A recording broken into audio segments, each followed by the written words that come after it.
All exam IMP GK GS question. प्रश्न पहिला, कन्नड धरण कोणत्या नदीवर आहे? तर ते वेण्णा या नदीवर आहे. प्रश्न 2, इसापूर प्रकल्प कोणत्या तालुक्यात आहे? तर तो पुसद या तालुक्यात आहे. प्रश्न क्रमांक 3, ध्वनीचा वेग कोणत्या माध्यमात सर्वाधिक असतो? तर तो स्थायू या माध्यमात सर्वाधिक असतो. प्रश्न 4, जिल्हा नियोजन समितीचे सचिव म्हणून कोण काम करते? तर जिल्हाधिकारी हे जिल्हा नियोजन समितीचे सचिव म्हणून काम करतात.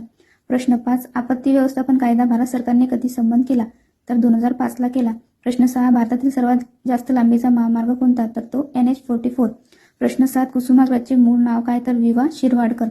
नंतर आहे प्रश्न क्रमांक 8, वसुदेव कुटुंबकम संकल्पना कशाशी निगडीत आहे? तर ती G20शी निगडीत आहे. प्रश्न 9, 20 कलमी कार्यक्रमाची घोषणा कोणत्या पंतप्रधानांनी केली? तर ती इंदिरा गांधी यांनी केली. प्रश्न क्रमांक 10, नेत्रविंग अपारदर्शक होणारा डोळ्यांचा विकार कोणता? तर तो आहे मोतीबिंदू. हे होते आजचे all exam IMP GK GS question. ते तुम्हाला इतर एक्झामसाठी वन लाईनरच्या स्वरूपात किंवा विधानांच्या स्वरूपात येऊ शकतात. तर असेच अनेक व्हिडिओ पाहण्यासाठी व्हिडिओला लाईक करा, शेअर करा आणि सबस्क्राईब करायला विसरू नका. धन्यवाद.